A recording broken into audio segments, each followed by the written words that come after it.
Bonjour et bienvenue pour un nouveau rendez-vous psycho, HPI, haut potentiel intellectuel, surdoué ou zèbre, c'est le sujet d'aujourd'hui. Mais pour appeler un chat ou plutôt un zèbre, encore faut-il savoir le reconnaître et faire fi des clichés. Pour en parler aujourd'hui, faire le tri des idées reçues et mettre en lumière avec justesse le haut potentiel intellectuel, j'ai le plaisir de poser mes questions à Audrey Platania, psychologue du développement, directrice clinique et pédagogique des centres Cogitos. Bonjour Audrey Platania. Bonjour Émilie, merci beaucoup pour cette invitation. Merci à vous d'avoir répondu présente à mon invitation pour parler de ce sujet. Je vous propose de démarrer tout de suite pour commencer et comprendre de quoi il retourne. Quelle définition pouvons-nous donner? Autrement dit, c'est quoi une personne HPI? Alors ça, c'est une question très pertinente qui demande aujourd'hui pas mal d'expertise et de lecture parce que, en effet, comme vous l'avez dit en intro, il y a beaucoup de confusion autour des terminologies et rien qu'au niveau des termes, hein, on parle de HP, maintenant de HPI, on parlait de surdoué, de précoce, ce terme de zèbre aussi qui a été introduit par Jeanne Siofachin. Et donc d'abord, ce qui est important de dire, c'est que tous ces termes sont synonymes. Hein. Tous ces termes renvoient vraiment au même profil, aux mêmes caractéristiques. Et je rajouterais que par contre, le HPE, lui, n'a pas de validité scientifique et n'est pas du tout synonyme au reste de tous ces termes-là que j'ai évoqués, d'accord? Donc, HPE, c'est émotionnel, c'est ça? C'est haut potentiel voilà. émotionnel. Et celui-ci n'est pas reconnu, donc. Voilà, hein, ça c'est D'accord. vraiment important parce qu'aujourd'hui on a énormément de personnes qui confondent parce qu'il y a eu beaucoup de dérives et que ce terme est apparu aujourd'hui en consultation. On a beaucoup de personnes qui viennent en disant je veux savoir si je suis HPI ou HPE. Et en fait ça, sur le plan scientifique, ça ne veut rien dire. D'accord, on D'accord. n'a aucune validité sur le plan du HPE. Donc je parlerai ici vraiment que du HPI, HP, surdoué, précoce, comme vous voulez, mais pas du HPE. Et là, Ouais. pour le coup, il y a quand même des signes avant-coureurs, j'imagine, quand on est au potentiel intellectuel, mais justement, c'est ce que vous allez nous raconter. Quels sont ces signes? J'imagine que quand même, ça doit se noter. Quels sont les signes du haut potentiel intellectuel? Bah, d'abord, en effet, dans cette terminologie, il y a déjà l'aspect intellectuel. Ça part de là, en fait. Ça part vraiment de spécificité sur le plan de la puissance intellectuelle. Donc, déjà, un HPI, il a un QI supérieur ou égal à 130. Ça, c'est une donnée qui est reconnue sur le plan scientifique et c'est une donnée de base qui est incontournable. Alors, ça veut dire quoi? Ça veut dire que la moyenne du QI, elle est à 100. D'accord, et que entre 90 et 120, on a environ 76% de la population. Au plus on s'écarte de cette norme, au plus du coup on rencontre des personnes qui ont des caractéristiques spécifiques sur le plan intellectuel. Et à plus deux écarts types, donc quand le QI est aux alentours de 130, ben on est sur 2,3% de la population. Et c'est de cette population-là que l'on parle quand on parle de HPI ou de surdoué ou de précoce, d'accord? Donc ça, c'est une donnée scientifique validée et reconnue. Maintenant, quand on parle d'intelligence, finalement, on parle aussi de mode de pensée. L'intelligence, c'est les substrats cognitifs, les structures hein, qui nous permettent d'avoir des modalités de pensée. Et de fait, quand on a ces différences intellectuelles, la chose principale à comprendre, c'est que le HPI va avoir une vitesse de traitement de l'information qui est 2 fois supérieure à la moyenne. D'accord? D'accord. Il réfléchit très vite. Exactement. Mm. Et ça, c'est une donnée aujourd'hui que l'on a validée avec, grâce aux IRM, grâce aux imageries hein, cérébrales. On voit vraiment le cerveau fonctionner et on voit qu'il y a eu une hyperconnectivité en fait cérébrale qui fait que l'électricité Va euh, plus vite. va plus vite et se déploie dans les structures, dans les hémisphères, dans les lobes sur le plan cérébral de manière particulière, plus riche, plus rapide. Et c'est vraiment cette donnée-là qui va entraîner après certaines spécificités sur le plan du raisonnement, sur le plan de la pensée, mais aussi sur le plan de notre manière d'être au monde, de traiter les informations et de traiter toutes les informations, du coup. D'accord. Et alors, si j'ai bien compris, c'est un mécanisme différent de pensée. C'est-à-dire que nous, peut-être qu'on va réfléchir à 1 plus 1 égale 2, mais peut-être qu'un HPI, il aura un autre raisonnement qui l'amènera au bon résultat. Mais c'est ça, il y a plusieurs modes de pensée, plusieurs types de raisonnement qui nous sembleraient, enfin nous en tant que personnes non HPI, qui nous semblent différents en fait, c'est ça? Oui, c'est ça, c'est-à-dire que, en fait, ça part déjà d'une capacité à capter plus d'informations. D'accord?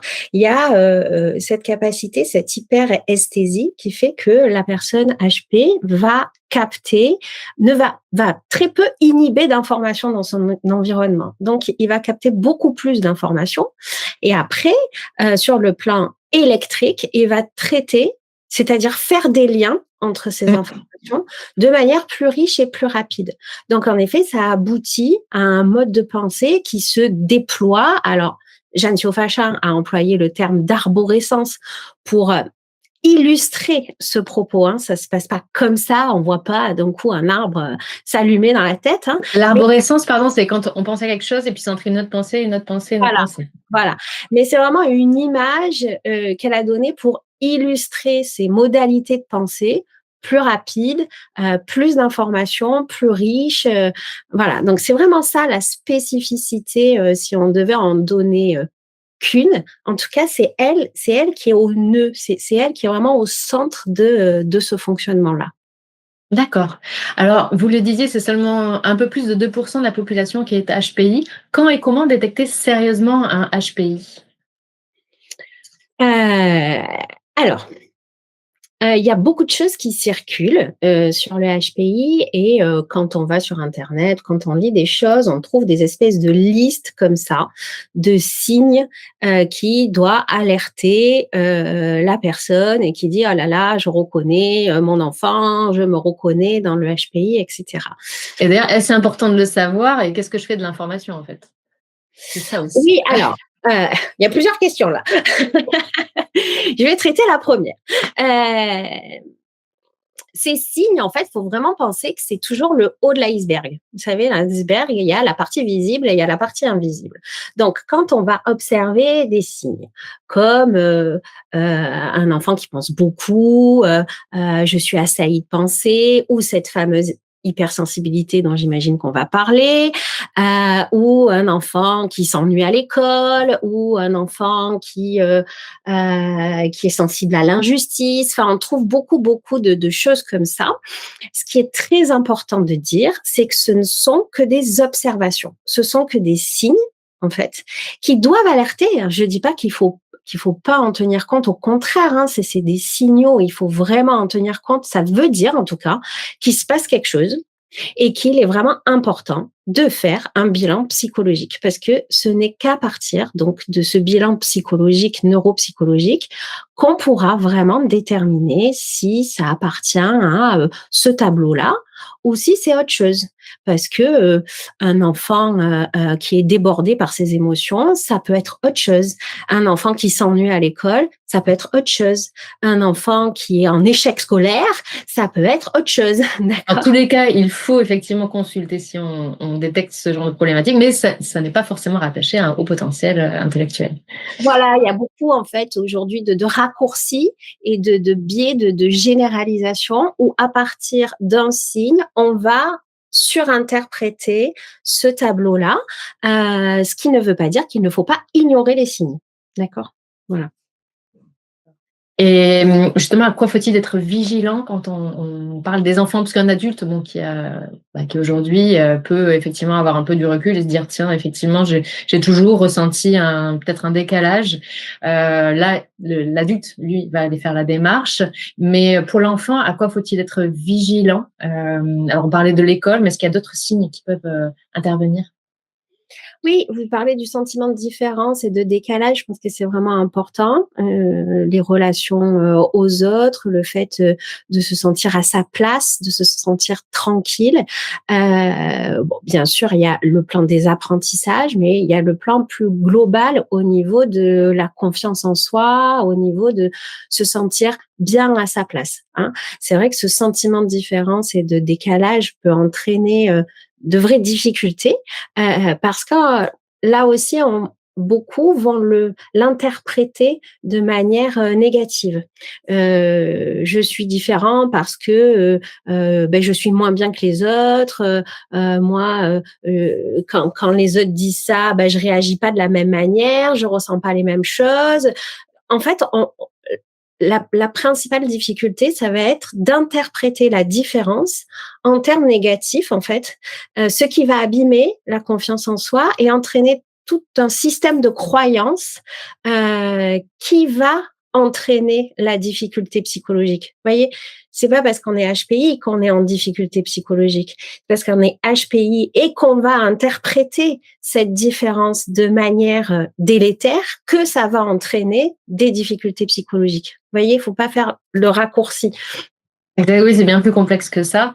Vous l'évoquiez tout à l'heure, HPI, ça peut aussi être détecté parce qu'on voit bien que dans l'apprentissage, c'est peut-être différent des autres enfants. Là aussi, il y a quelques idées reçues. Tous les élèves HPI sont-ils en échec scolaire? Parce qu'on imagine au contraire qu'il y a un QI plus élevé. Comment ça se passe en vrai sur les bancs d'école? En vrai.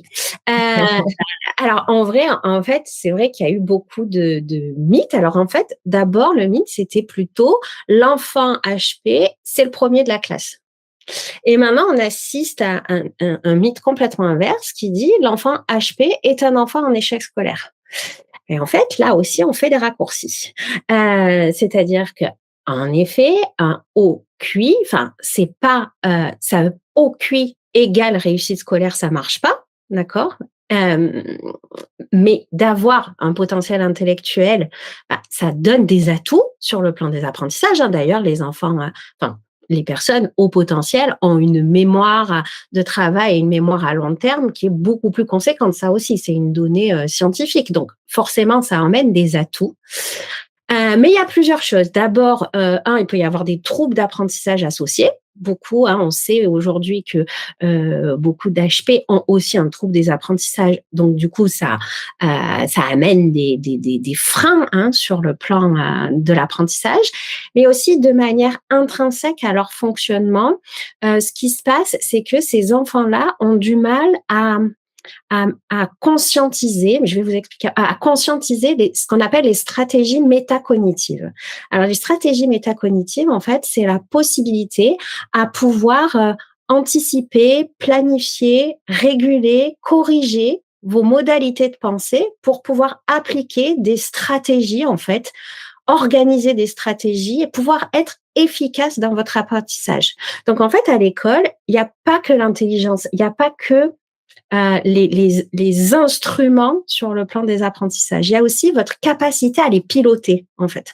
Votre capacité à pouvoir avoir une bonne visibilité sur votre manière de faire pour pouvoir engager les bonnes stratégies au bon moment, être flexible, revenir en arrière, etc. Et en fait, on voit que les enfants qui sont en difficulté sur le plan scolaire, qui n'ont pas de troubles, d'accord, qui n'ont pas de troubles associés, leur principale difficulté, ça va être cette métacognition. En fait, cette métacognition qui est une différence quand même interindividuelle chez tous les élèves et qui a un marqueur assez important d'inégalité sur le plan de la réussite scolaire.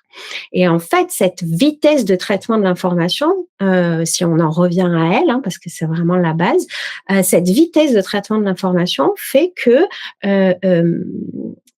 votre pensée vous échappe un peu, d'accord? Vous traitez les informations tellement vite et sur tellement de plans différents que, comme vous dites, vous avez des formes d'insight, c'est-à-dire que vous avez la réponse, vous sentez que c'est ça, mais vous le sentez. Vous savez pas comment vous avez fait et pourtant, vous savez que c'est juste.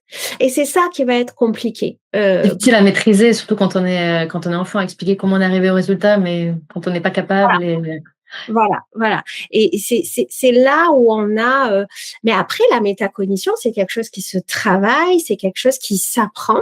Donc, ça va dépendre aussi beaucoup du milieu familial dans lequel vous avez baigné avant C'est d'arriver ce à que l'école. j'allais vous dire. Il y a Là. aussi l'environnement qui compte beaucoup et effectivement l'environnement familial et aussi à l'école, j'imagine, quand notamment on a des classes de 30 élèves, par exemple, s'occuper d'un élève en particulier pour lui expliquer, bah, tu as fait juste, mais le raisonnement, il est peut-être pas le même que moi j'enseigne, ça doit être compliqué.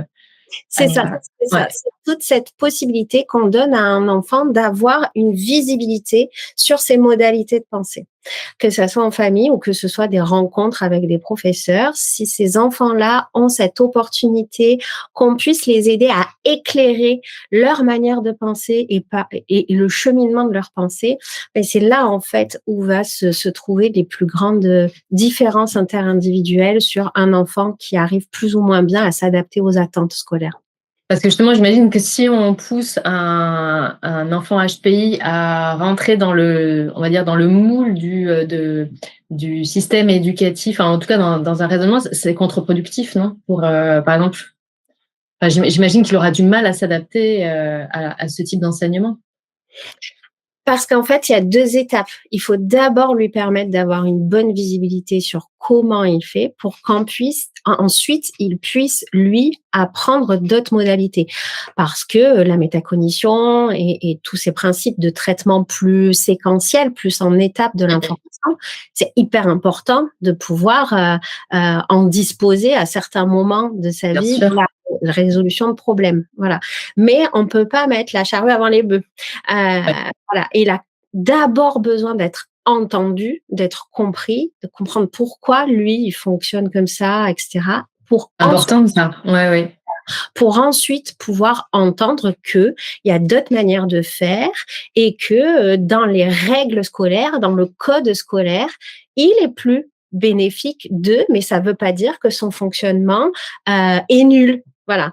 Ouais, c'est important de le préciser justement, comme il ressent déjà ce décalage, de le rassurer finalement et puis lui expliquer que oui, il est bien, mais lui expliquer d'où ça vient, pourquoi il est comme ça. Et après, donc, de le ramener dans, dans, dans les conventions, on va dire ça, plus traditionnelles. C'est ça, c'est ça. Mais c'est finalement vrai pour toute différence, pour tout enfant qui fonctionne différemment. Euh, pour des enfants qui ont par exemple des troubles des apprentissages, ça va être la même chose. Il a besoin de comprendre pourquoi lui il fonctionne différemment pour engager après des stratégies qui soient plus adaptées au système scolaire. Et puis après, on imagine que quand l'élève a compris, etc., que le suite de la scolarité peut être au contraire assez exceptionnel, non? Avec un QI, j'imagine, au-delà de 130, quand on comprend comment ça fonctionne, tout de suite, on doit avoir quand même des bons élèves, non? Se détacher assez rapidement. Ben, oui, tout à fait. Ouais. Après, il y a tous les enjeux psychologiques aussi. Il y a ces spécificités sur le plan cognitif et métacognitif. Et puis après, on en a déjà un peu parlé, mais il y a la confiance en soi, il y a la motivation, il y a le fait, il y a tous ces éléments-là de base affective. Et si en effet tout ça match bien, ah ben alors là, oui, vous avez des parcours qui peuvent être exceptionnels, bien évidemment. Mm. Alors, merci beaucoup pour ces précisions. Et dans tous les cas, oui, si un enfant présente voilà, des petites, on disait, hein, des difficultés, quoi que ce soit, faut pas hésiter à se rapprocher et savoir déceler d'où vient le trouble, si c'est HPI ou autre. Et puis, très souvent, avec l'accompagnement d'un professionnel, ça se passe très bien. Autre petite idée reçue ou pas, c'est vous qui allez nous dire, les HPI ont-ils une hypersensibilité émotionnelle? Alors, cette question, elle est brûlante en ce moment, hein. Heu, je sais pas par quel bout exactement l'aborder. Peut-être, d'abord, justement, il y a une espèce de clivage dans les pensées aujourd'hui où certains courants de pensée, veulent raccrocher le haut potentiel seulement au QI et aux facteurs intellectuels et dire que le haut potentiel, d'ailleurs, c'est pour ça qu'on a rajouté le I aujourd'hui. Avant, on disait haut potentiel, maintenant on dit haut potentiel intellectuel pour essayer de mettre cette idée que ce n'est qu'une différence intellectuelle et que ça n'aurait aucun impact sur la personnalité, sur les émotions, sur l'univers affectif de la personne. Bon, c'est un courant de pensée aujourd'hui qui est d'actualité, sauf que c'est un courant de pensée qui, pour moi et pour d'autres cliniciens, sont compliqués, sur le plan intellectuel d'ailleurs, à penser, parce que pour l'intelligence, c'est une part intrinsèque de notre personnalité. On n'est pas, en tant qu'être humain, on n'est pas des espèces de tiroirs comme ça, où on aurait le tiroir de notre potentiel intellectuel, le tiroir de nos émotions, le tiroir de nos schémas familiaux. Et tout ça fonctionne en interaction permanente, et de fait, cette intelligence, cette puissance de pensée qui va plus vite, qui traite plus d'éléments, a forcément, de manière évidente en fait, une conséquence sur la manière de ressentir les choses, de ressentir le monde, de se ressentir, de percevoir en effet les sensations, mais aussi les émotions. Voilà, donc ça, c'est pour poser le cadre un petit peu sur quel courant on se situe. Après, au niveau de l'hypersensibilité, on confond souvent l'hypersensibilité plus sensorielle, perceptive, et l'hypersensibilité plus émotionnelle. L'hypersensibilité perceptive, sensorielle, c'est justement être très sensible aux odeurs, aux bruits, d'être un peu bombardé comme ça tout le temps des sensations que nous permet de capter nos 5 sens. D'accord? Donc ça, sur ça, on est à peu près d'accord sur le fait que cette manière de fonctionner chez le HPI crée une hypersensibilité perceptive, on est bon. Voilà. Ce qui est plus problématique, c'est l'hypersensibilité émotionnelle.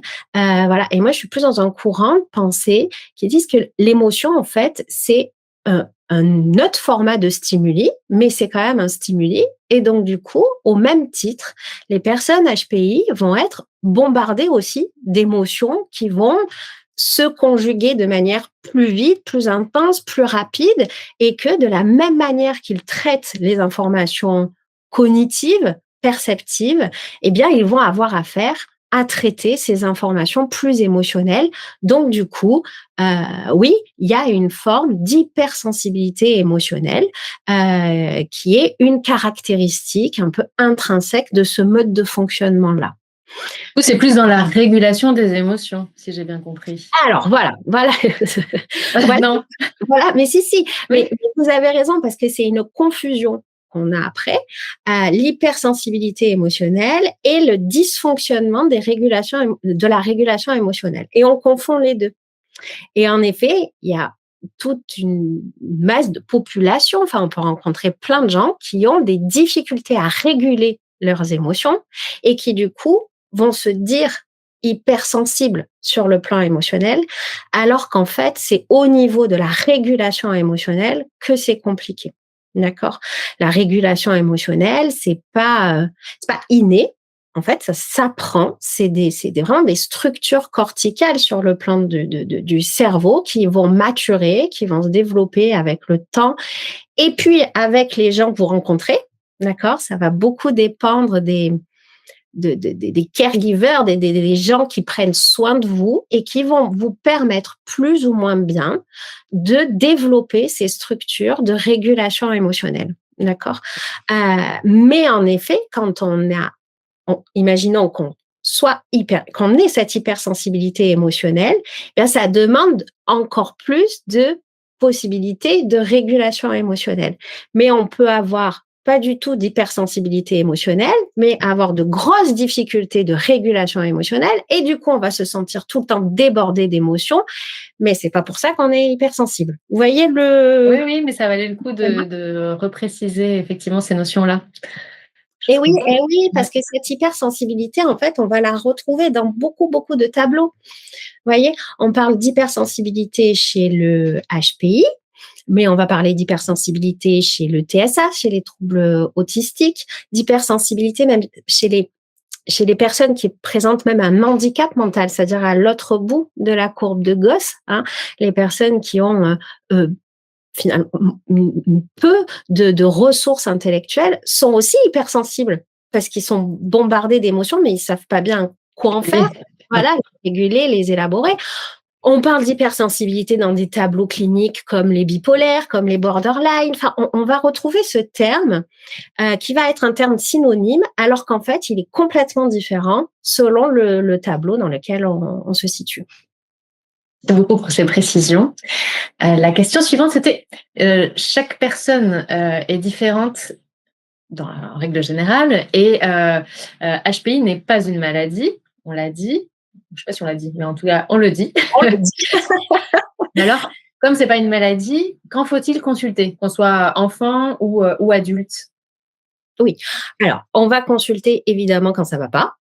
Ça, c'est une règle, on va dire, que ce soit HPI ou pas, à partir du moment où on se questionne, à partir du moment où on se sent pas à sa place, où on a des difficultés particulières. Enfin, aujourd'hui, je pense que la psychologie, et tant mieux, c'est démocratisé d'une manière importante et c'est plus facile de faire appel à un psychologue ou un neuropsychologue pour pouvoir répondre à ces questions et aller mieux.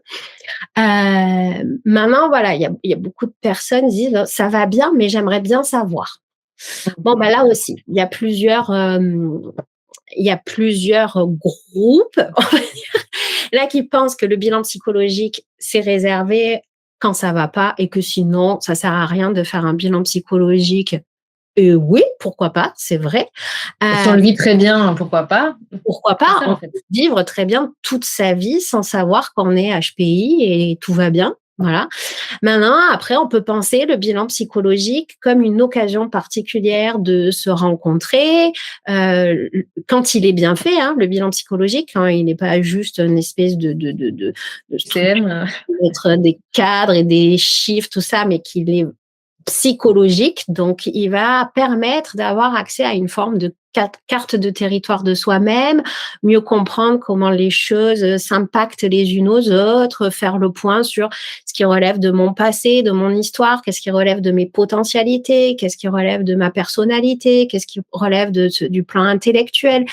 Et ça, je trouve que c'est vraiment une occasion unique, le bilan psychologique, de pouvoir mettre en mots, mettre du sens sur qui on est. Ça a un effet vraiment thérapeutique quand il est bien fait, le bilan psychologique. C'est pas juste quelque chose qui est diagnostique ou pour se mettre des étiquettes sur le front ou pour appartenir à une communauté ou à un groupe. Ça peut être vraiment un outil ultra thérapeutique.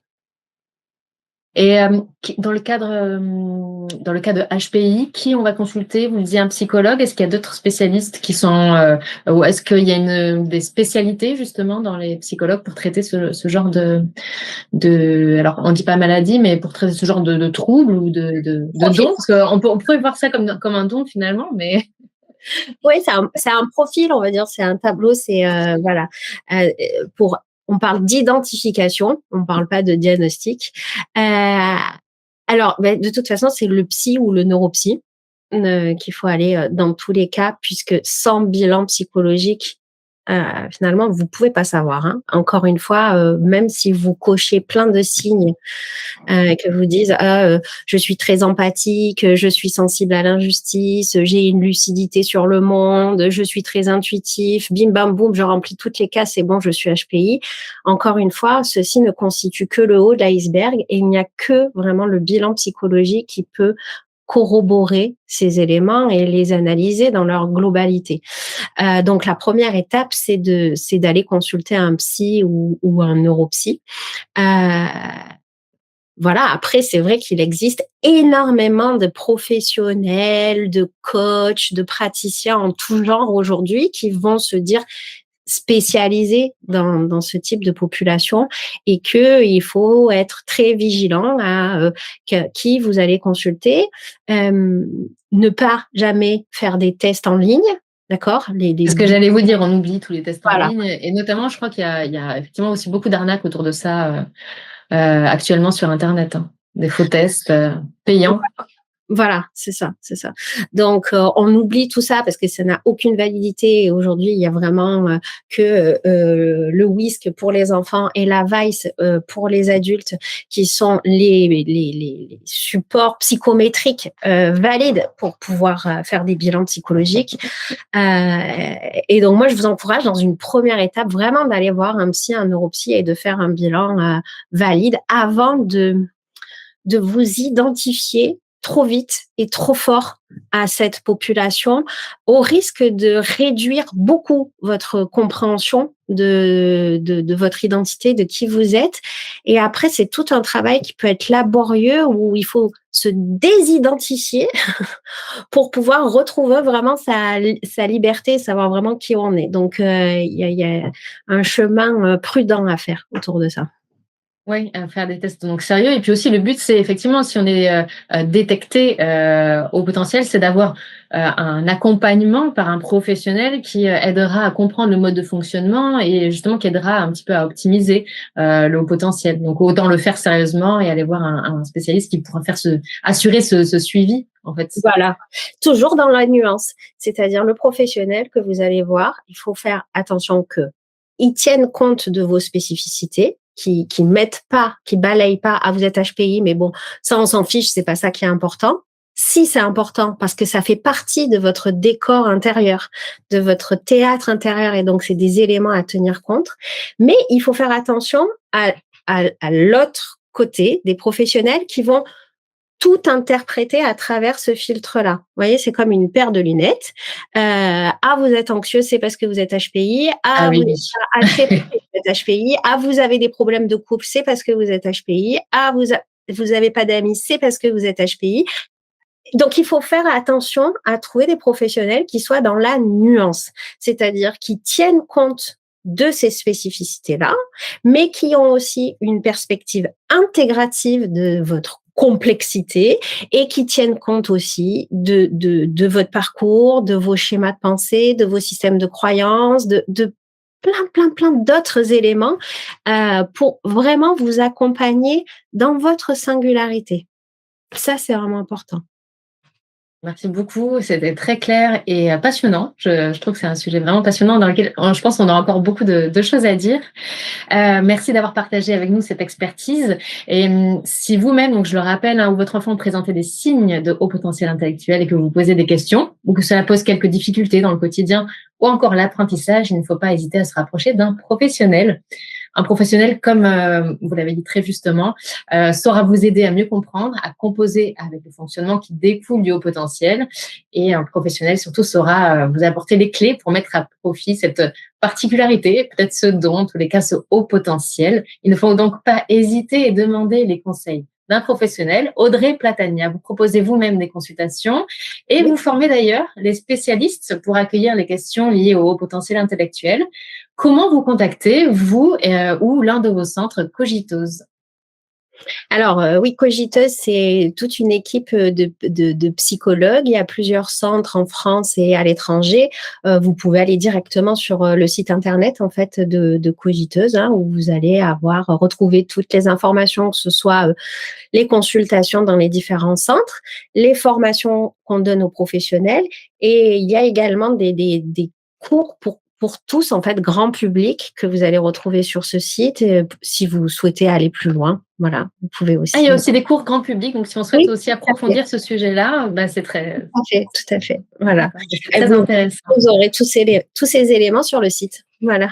Très bien, bah, merci beaucoup. Et évidemment, je vous réinscris toutes les informations dans le descriptif de la vidéo pour rejoindre et suivre le travail d'Audrey Platenia. Je crois aussi savoir que vous avez rédigé de temps en temps des petits articles justement sur tous les sujets liés à la psychologie. Donc, c'est un sujet, ce sont des sujets passionnants dans tous les cas. On espère peut-être vous retrouver très vite dans un prochain sujet, peut-être pour approfondir le sujet HPI ou parler d'autres sujets passionnants comme celui-ci. Un grand merci. Merci beaucoup, Émilie. Merci à tous. Merci à toutes et à tous de nous avoir suivis. À très bientôt. Au revoir.